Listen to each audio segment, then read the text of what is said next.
This is the Book Legion Podcast, where we review thought-provoking books to give our Legionnaires the knowledge they need to dominate the next level of their life. Hey guys, welcome back to the Book Legion Podcast. My name is Kevin Diaz, and I'll be your host today. And we have a great book that's geared more towards entrepreneurs, business leaders, and those that are just ambitious and want to get the most out of their lives. So thanks for joining us today. This book is titled Be Obsessed or Be Average by one of my favorite humans on earth, Grant Cardone. If you know me, then you've probably heard me talk about Grant in some capacity or another regarding his 10X lifestyle or one of his other books. But for those that are new to the Book Legion or haven't heard of Grant, I'll give you a quick insight on his background. He grew up in Lake Charles, Louisiana. Unfortunately, he lost his father at a very, very young age, which had a profound negative impact on his life. Kind of went through a couple of years of making some bad decisions when it came to drugs and hanging out with the wrong crowd. And thankfully, he had this pretty big wake-up moment when he was around 25 years old. And he's been able to grow this massive real estate empire, which is what he's primarily known for.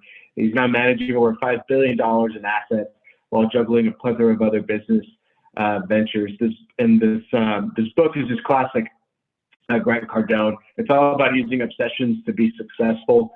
Obsessions can be valuable when they're controlled and focused, is kind of what Grant's mantra is. And these positive obsessions can help you maximize your potential and put an end to this epidemic of average, as he calls it, while unfortunately denying your obsessions will result in ignoring your dreams and tolerating mediocrity. So Grant talks about how essentially being obsessed can feel like a full-time job with, no weekends off, no vacations, no breaks. However, you truly can acquire everything that you've ever wanted in life if you truly are obsessed. And he talks about if you were to look at all hugely successful people, the single common factor that they all share is that they are obsessed with whatever it is that they are doing. So learning how to identify and nurture these obsessions in a healthy manner is the key to obtaining success, regardless of your education, how much money you have, or your abilities. And in this book, rather than discuss my favorite 3 chapters, because the book just rolls seamlessly together, and you'll know what I'm talking about when you read it, I wanted to discuss 3 lessons that I took away from the book. And the first one is something very key. It's give yourself permission to be obsessed. And Cardone explains that if you're a person that, has this deep frustration with settling for average, then, or you have people that are around you encouraging you to settle, it's important to realize that only you are the one that gets to choose whether you're going to settle for less, not someone else, okay? And when you have that realization, you're going to want to kind of go all in. And you realize that the only way that you can get everything out of life is to become more obsessed. So give yourself permission to do that, okay? And tell yourself you really can have it all, because at the end of the day, success is just the attainment of your potential, as he describes. And your potential is going to keep expanding and reveal itself to you bigger and bigger the more that you dive in and push yourself to achieve more. And obsession doesn't allow any satisfaction or complacency. You're going to have to be honest with yourself and realize that you're going to be uncomfortable in this path. Okay, you're always going to be trying to level up.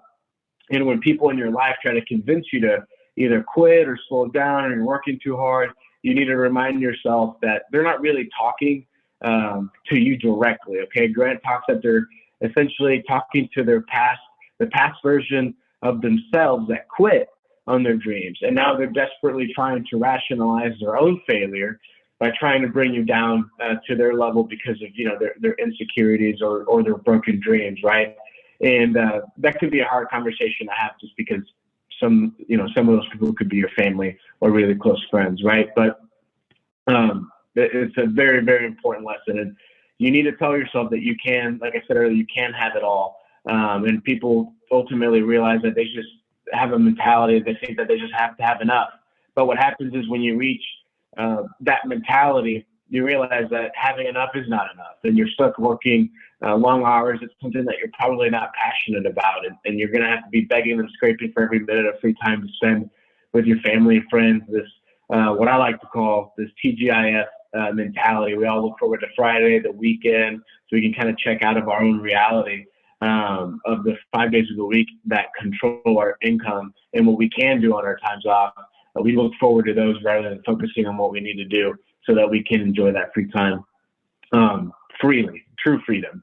So give yourself permission to break from this pack of mediocrity and become obsessed. There's nothing wrong with that. And if people call you crazy, then embrace the crazy.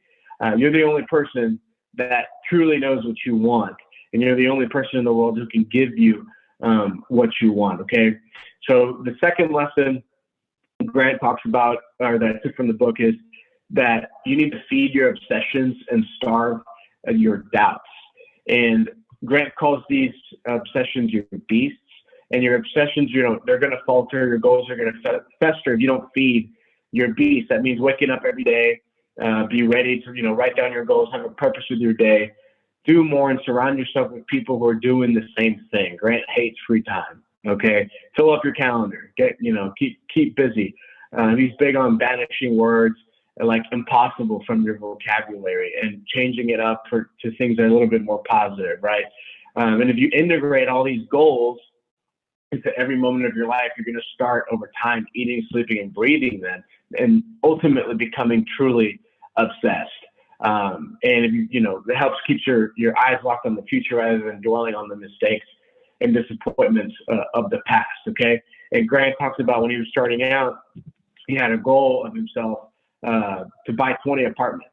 And in the book, he lists how when he wrote the book, he has now 5,000 units, and they're worth over $400 million. And he had set a goal of having underneath his management $4 billion in real estate. Well, as I said earlier, he already manages $5 billion in real estate at the time of this recording. So he's already achieved what most would call an impossible goal. And I'm sure that he's already reaching for the impossible again. Knowing him, he probably 10x his current asset, what's under his management, and his goal is probably now 50 billion in real estate, and I'm sure he'll get it. So remember to feed your beasts, and by constantly learning about your industry, feed your economic beasts by getting your money right for yourself, for your family, put your money to work, in investments.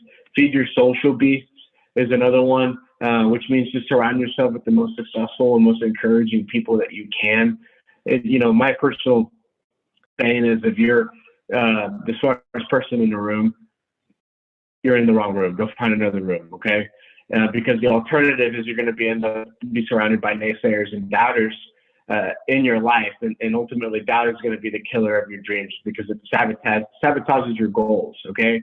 So try to level up, try to surround yourself with those people that constantly push you, that are doing better than you, because you're going to be taking away things. You never take advice from someone that's a doubter or a quitter, okay? And be transparent with your friends and your family. Bring them on board, letting them know that you've given yourself this permission to be obsessed, and that you're not going to tolerate their doubt in your life, it can be a hard conversation, because oftentimes the people who love you the most are going to be your biggest naysayers, because they don't want to see you get hurt, okay? So you have to let them know that you're prepared to go all in despite all the risks, and they can ultimately either encourage you or kind of, get out of your way, just to being blunt. And the last lesson that we took away from this book is just refuse to give up. And a quote from Grant is, the difference between success and failure is staying in the game when others throw in the towel, okay? You have to be realistic that you're not going to achieve this massive Hollywood success the first time around. It's a pretty much a guaranteed fact of life. That's not going to happen, okay? And anyone who has achieved massive success has plenty of stories about how often they failed and how often they thought about quitting. People from Walt Disney to Bill Gates to Thomas Edison is one of my favorite ones. I mean, he failed literally hundreds and hundreds of times, and ultimately his influence lives on and will live on forever. And I'm glad that they didn't quit, because if they had, we wouldn't know their names at all. Because, Grant says that we don't know the names of quitters because they fade into obscurity, which is pretty true. And quitting is, the only way to guarantee failure. It's the only way. And Cardone describes wanting to quit every day for 2 years once he started his business, but he dug in his heels. He stayed disciplined. He talks about how he would listen to sales tapes every single day on the way to work.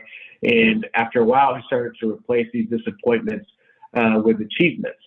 But he talks about there's a trap that people fall in, and it's called the perfectionist trap. And when you become obsessed, you try to make things perfect, from the very beginning to move on. Everything's got to be perfect each and every single step of the way. And what happens is that you ultimately wait too long. You keep pushing back and back, pushing back, and you eventually either quit or you don't land where you need to land. So Cardone's a big believer in just, get it done and then get it right. Commit first and figure it out later, right?